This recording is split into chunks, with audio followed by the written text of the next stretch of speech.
There are 4 massive causes of divorce for fathers, and if just one of these things is happening in your marriage, it will not last. You are destined to fail and have a broken family. And look, if you're doing any of these things, you're not alone. Most successful men are making these 4 mistakes every single day. In today's podcast episode, I'm going to be breaking down what these 4 mistakes are and how you can fix them. So if you want a better marriage, you want to reconnect with your wife, more sex, more love, more appreciation, or if you want to fix a marriage on the brink of divorce, then make sure you implement these steps right away. If you don't know who I am, my name's Tony Versick, and I've helped over 5,000 men fix their marriages, reconnect with their children, and find work-life balance. Before I share these 4 things with you, they're not made up. They come from the Gottman Institute, which is the world's leading relationship institution. They are backed by science, they are true, and they work. The first massive problem or cause of divorce is called contempt. The dictionary definition for contempt is the feeling that a person or thing is worthless or beneath consideration. Another way of saying this is disregard for something that should be considered. What this really means is when you think you're better than your partner, you think you're more intelligent, you belittle what they say, you belittle what they do, and therefore there's a relationship where it's 2-tiered. You're above your partner or your partner is above you. This idea of contempt really means judgment. It means belittling that person for saying something. If you have arguments with your partner, you're always right, they're always wrong. You can't see eye to eye, you're not on the same page. And every single time you do have a conversation or an argument, it doesn't end well. You're ultimately fighting at each other's throats, not able to connect. Most successful men won't admit they have this problem, and it's something I've struggled with for years and thousands of our clients have struggled with too. Ultimately, what it looks like is when you're judging your partner.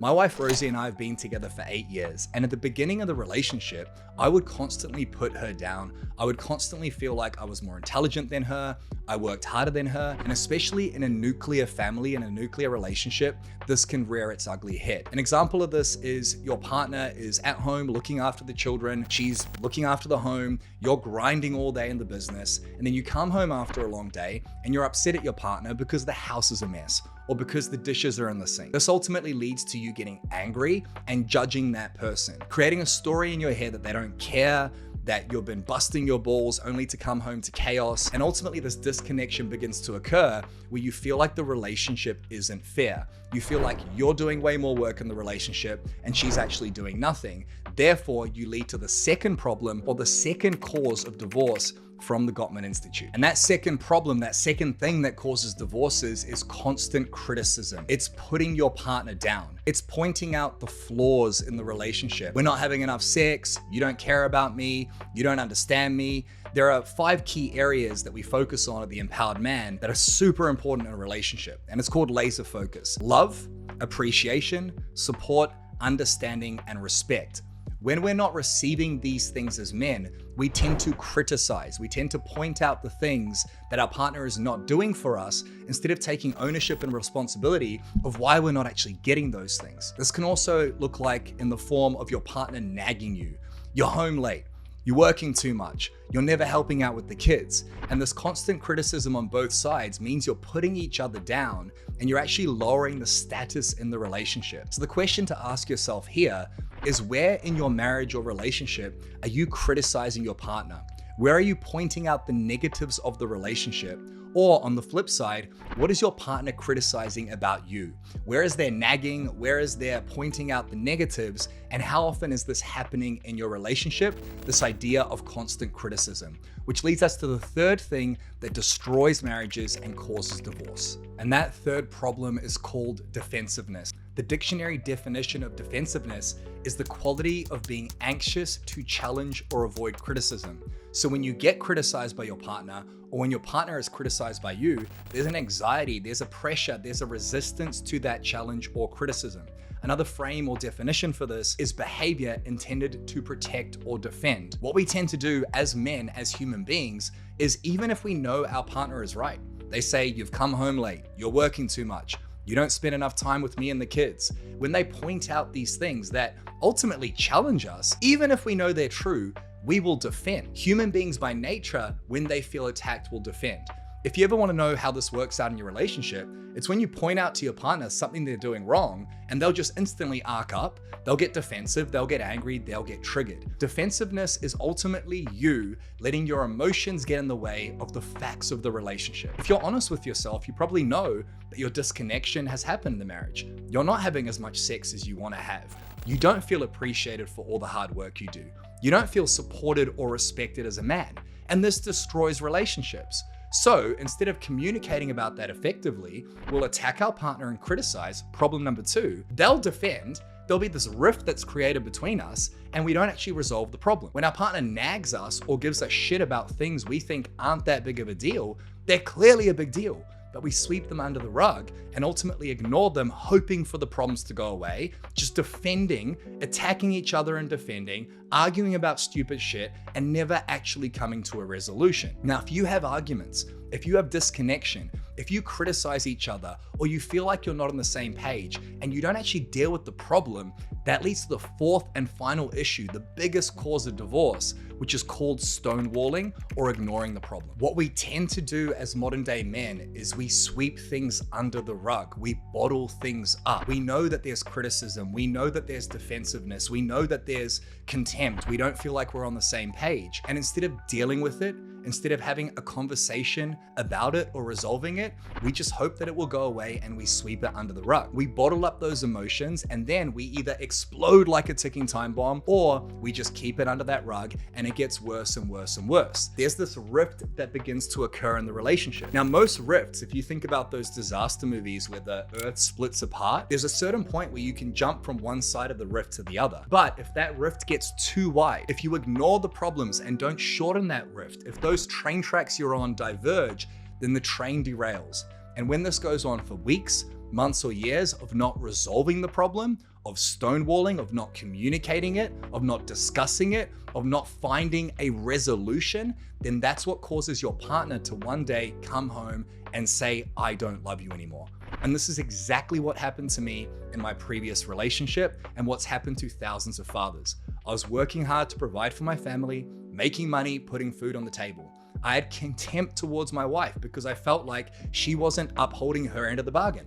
She wasn't giving me sex, appreciation, respect, or love. Therefore, I led to the second problem. I would criticize her and call her out on the things that I wasn't getting. I was a victim in the relationship, and she would criticize me for working too much and not giving her what she wanted, which led to this defensiveness on both sides, feeling like she didn't understand me, I didn't understand her, neither of us came to the page, and we both stonewalled, ignoring the problems, arguing about them, but never actually coming to a resolution, which led to my partner coming home and saying, I don't love you anymore.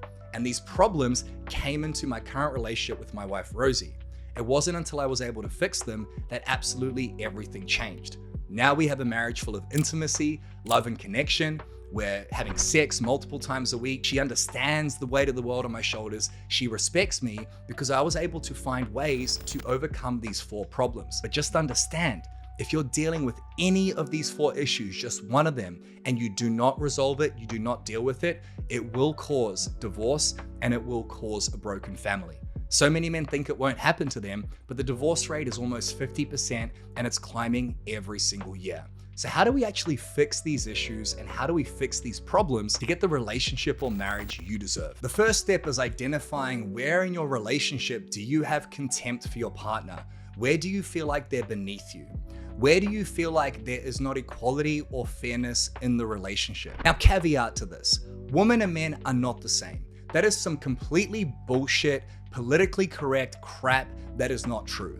Women biologically are different to men. Men biologically are different to women. Let's not even get started on what happens once a month with our partner when this magical thing called the period happens. But if you can identify where you feel like there's a disconnect in your relationship, where you feel like it isn't fair, then you can have a conversation, which is difficult to do. This is the stonewalling part, ignoring it. You can have a conversation about the areas where there is a disconnection in the relationship and there isn't fairness. In my relationship with Rosie, I realized that I had expectations that were unmet, and all misery comes from unmet expectations. I expected my partner to look after the house. I expected my partner to do the dishes and keep things in order because that was her role in the relationship. She is a stay-at-home mother for my daughter, Talia, and she supports me in business. My role was to go out to war, fucking hunt, make money, provide, give a great life to my family, be that protector and provider. But we both felt like we weren't understood in the relationship, and I felt like it wasn't fair. I felt like she wasn't doing her role, and when she didn't do her role, it would lead to the second problem, which was criticism. So where are the areas in your relationship that you have contempt towards your partner? What are the areas in your relationship where you judge your partner? If you want to remember one thing from this video, from this podcast, it's this following quote: "Love is the absence of judgment." There was so much judgment towards Rosie, to my partner, and so many men do this, expecting our partner to change. Now, if you think about when you judge someone, when you think that they're not good enough, think about what that does for a woman's psyche. Why do women wear makeup? Why do women get dressed up? Why do women try and look pretty for you? Because they want to be loved. They want to feel safe and secure. If you're judging them, that's the exact opposite of safety and security. And if a woman doesn't feel safe or secure in her relationship, then she won't continue to be in that relationship. So write a list of things that you judge your partner for. Where do you feel like they're not enough? Where do you feel like they're not fulfilling your needs? And then do the exact same for your partner. You don't even have to talk to her. What do you think your partner judges about you? Where do you feel like your partner isn't getting enough from you? Where do you feel like your partner feels like you're dropping the ball? At the beginning of the relationship, it was completely different. Now things have changed because you're busy, you have children, you have more finances, taxes, problems, bills, and that's where that judgment begins to occur, where we're not on the same page. Where are you judging your partner? Where is your partner judging you? Write a list of these things, and then we can move on to how to fix the criticism around them. The second step is identifying where is there constant criticism in the relationship. Contempt is internal. It's the things you think about, and the criticism is external. It's the way you express those things. So if my wife's not having sex with me, I will hold contempt towards her. I will resent her and judge her, and then I'll bottle that up, problem number 4, and then it will explode with me going, "We never have sex, this isn't fair." Or I'll have contempt towards my wife for not keeping the house in order because that's her role, which we've established. And then instead of telling her calmly that we get to work on this, I'll explode and say, "This isn't fair," right? Where are you criticizing your partner? Where are you criticizing her looks? Where are you criticizing her identity? Where are you criticizing the things she does or doesn't do? Are you criticizing her for how she's a mother? Are you criticizing her for the things she does in the relationship that you don't like? The nagging, the annoying things, which we will get to. You criticize your partner for criticizing you. If you can identify how much you're criticizing your partner, how often you're criticizing your partner, and what you're criticizing your partner about, then we can begin to change it. Now, if you have contempt towards your partner and resentment, and then you constantly criticize them about the same shit, it means the problem isn't being solved. So the step here to overcome constant criticism is to identify what constant criticism looks like. Awareness is the first step to change. If you're driving on the motorway, there's a car in your blind spot, your family's in the car, you turn right into that car or that truck, it runs you over and you die. It's not because you wanted to die, it's because you didn't fucking see the blind spot. So what are the areas of your relationship where you criticize your partner? And what are the areas of your relationship where your partner criticizes you? What are the things that trigger you? What are the things that piss you off when you hear them from your partner? How does she nag you? What does she say to you? What's her tonality like? Communication is a combination of what you say and how you say it.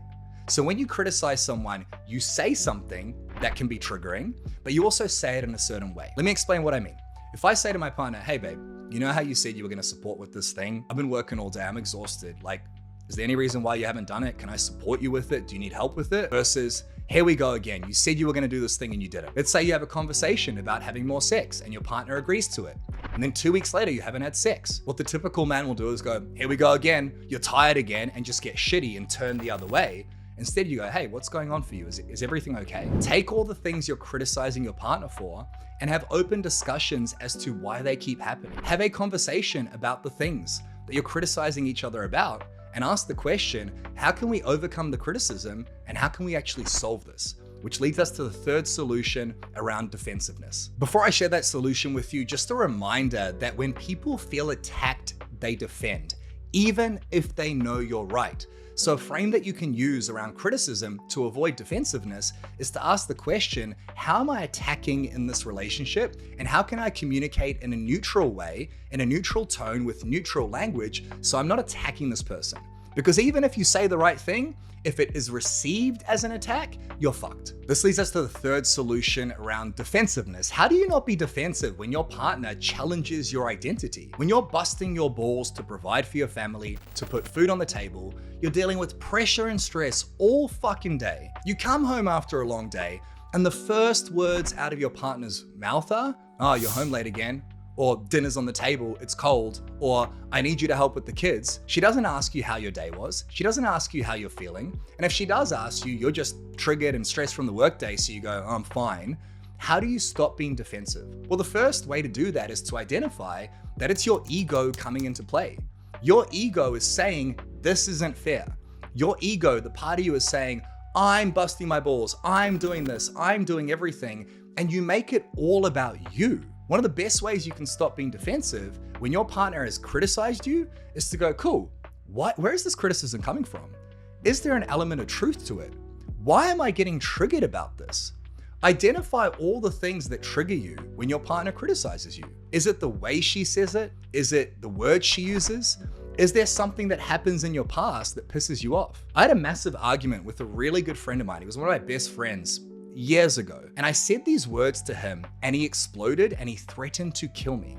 I said something like, "Don't be a shit dad." He was smoking a cigarette and it triggered him because he had a shit father as a partner. There are things that have happened in your past that will trigger you. There are things that have happened multiple times in your relationship that have triggered you. So what are the things that trigger you in your relationship? How often do you get defensive? What do you get defensive about?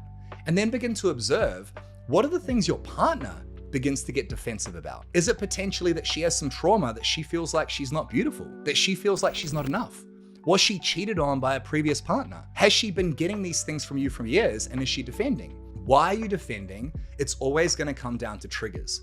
So if you can identify what the triggers are, and then instead of making it about you, asking, cool, where is this coming from? Why am I getting so triggered by this? Why am I letting the way my partner calls me out on shit dictate how I feel? We're at a point in my relationship now with Rosie where if she calls me out and says, you know, you said you were going to be at dinner on time and you're not, my ego comes up and I get triggered and I go, maybe she's right. And we have a relationship, which I highly recommend, where when your partner calls you out on things, you actually go, thank you for the feedback. Now, one of the best ways to do this is once you've identified where there's contempt, internal resentment, once you've identified where you're criticizing each other and you've had a conversation about that, giving your partner permission to call you out on your bullshit. And also asking your partner, is it okay if I call you out on the things that you're doing wrong? You see, once you've identified the problems, the next step is actually identifying a rule set, a social contract in your relationship where you're able to constructively criticize each other. Because my wife's role is to tell me when I'm being an asshole. My wife's role is to tell me when I'm dropping my standards. As a successful man, crushing it in business, making money, we want people to point out the problems. If we have a fire in the business, we fix it. It's the exact same in your relationship. Figure out what triggers you, figure out where the criticism is, figure out where the resentment is, and then ask yourself, how can I be more open-minded to constructive criticism? How can I give constructive criticism calmly, patiently, lovingly, so that we can understand each other and overcome these issues? It sounds so simple, just having a conversation about it. But when you do this, you're on the same page, you see eye to eye, and you can call each other out on your shit. Relationships are never perfect. You're meant to grow together. As soon as you've been growing apart, that's when divorce happens. So when it comes to defensiveness, what triggers you? What are you getting defensive about? What is your role in the situation? How can you be open-minded to the feedback you're getting, even if it's triggering, even if it's nagging, and what can you do to change it? What commitments can you make to do something different? If my wife keeps telling me that I'm working too much, maybe there's some truth to that. If my wife keeps nagging me about something stupid, maybe there's some truth to that. Maybe I get to level up as a man. Maybe I get to grow and take radical responsibility and extreme ownership of this relationship. And when you stop being defensive and you begin being open-minded to change, you begin taking ownership of the things she's criticizing, and she starts seeing you change those things, then she's gonna come on the journey as well, and she's gonna be a lot more open-minded to your feedback. So turn criticism into feedback, be open-minded, and grow through the problems so that you can solve them and resolve them. And that leads to the fourth and final solution, which is how do you overcome stonewalling? How do you stop sweeping things under the rug and ignoring the problems? You see, as men, we tell ourselves that we're too busy or I don't want to deal with it today. But the thing about problems in life is they don't change until you do something about them. One of the best things that's fixed my marriage and really created connection with my wife and helped thousands of our clients do the same is simply having conversations about issues calmly and patiently. If you're upset at your partner, don't hold on to it. Never let something last more than a few minutes if you can't resolve it internally. So ask yourself, what's my role? What can I do better? How can I stop being defensive? But if you're still triggered or upset, if there's an issue in the relationship, then have a conversation about it, resolve it. Rosie and I used to have so many arguments at the beginning of the relationship. There were so many days where we'd be lying in bed, facing opposite ways, so angry at each other, feeling like neither of us were understood. We're just constantly getting criticized, arguing, but I always made it a point to never go to bed, to never fall asleep without resolving the issue. Sometimes it would take 1, 2, 3 hours of talking, understanding each other. And this is one of the easiest ways to do this. Ask your partner, help me understand. Help me understand what's coming up for you. What are you thinking? What are you feeling? If you both understand what your thoughts and feelings and stories are, you can see the disconnect in those stories. If my story is, I've been working too hard, she's not supporting me, we get to discuss that. We get to figure out where there's elements of truth. I get to see her perspective. And instead of bottling it up or sweeping under the rug, we get to communicate about it. Now, this is very difficult to do. I've actually got a video on the love meeting framework and how you can do this every single week. At the end of each week, what Rosie and I do is we ask each other, how was your week? Did you feel loved? Did you feel appreciated? Did you feel supported? Did you feel understood? Did you feel respected? And if the answer is no, then the next question is, well, how can I give you more of that this week? We ask each other almost daily and weekly, is there anything you want to discuss? Is there anything you're holding on to? If you can take the things you're holding on to, the contempt, you can discuss it patiently, then you're not going to criticize or be defensive because you're dealing with the issues. Exactly the same way you'd be doing in business or your career. The best way to do this is to give yourself some guidelines and rules. Number 1, if you have a problem, if you're frustrated at your partner, you're resentful, you want to criticize, try and resolve it internally. Ask yourself the questions. What's my role in this? How can I improve? How can I upgrade? If you can't resolve it, then deal with it then and there. Now, if it's not appropriate to deal with it then and there, if you need to diffuse the emotions or calm things down, then schedule a time to deal with it later. Deal with it at the end of the day, once the kids are asleep. If you can't deal with it that day, deal with it the next day, or just ask your partner, when can we have a conversation about what happened? When can we talk about that argument? When can we have a clearing conversation? And schedule time. Make it important. Schedule time to fix these things and communicate about them. And you're gonna suck at it at the beginning, especially if you've never done this. But just like going to the gym and pumping out bicep curls, the muscle gets stronger of communication. You create more understanding, more connection, which leads to more intimacy, more respect, more appreciation, and more love. Discuss these things quickly. Never go to bed angry. Resolve the issues as fast as you can. So let's quickly recap this before my camera overheats. Step number 1, contempt. That is when you resent your partner. You internally feel like they're not enough, they're not good enough, you're above them, they're beneath you. Number 2, the problem is when we constantly criticize our partner, we tell them what they're doing wrong. We use the wrong language, the wrong tonality, we attack that person, which leads to problem number 3, we get defensive, because when people feel attacked, they defend, and then we either bottle it up or sweep it under the rug without resolving it. The solutions here are simple. Identify where you resent your partner. Where do you feel like they're not enough? Identify where you're criticizing each other. Identify how you can actually have open conversations and not attack someone, but calmly and patiently tell them what's going on. And that requires communication, dealing with issues and problems as soon as they come up or as quickly as possible. It sounds so simple. If you do these 4 things, your relationship will flourish. It will get better and better every single day, week, month, and year. And that's how a marriage should be. Now, if you've got value from this video, please give it a thumbs up or 5 stars. And if you want more help on how to fix your marriage and implement these tools, while also being a great father, while also making money and providing and having a business, if you want to have it all, the marriage, health, wealth, relationships you deserve, then that's exactly what we do at The Empowered Man. Down below, there'll be a video where I break down the 3 other causes of divorce and how you can fix them. And you'll even be able to book a coaching session with my Empowered Man team. And on that session, we'll literally build out your roadmap to how to have the marriage full of intimacy, love, and connection you deserve. So give the video a thumbs up or 5 stars. I hope you got value. And if you want my help, if you want to work with me and my team personally, go down below, watch the video, and book a coaching session with our team.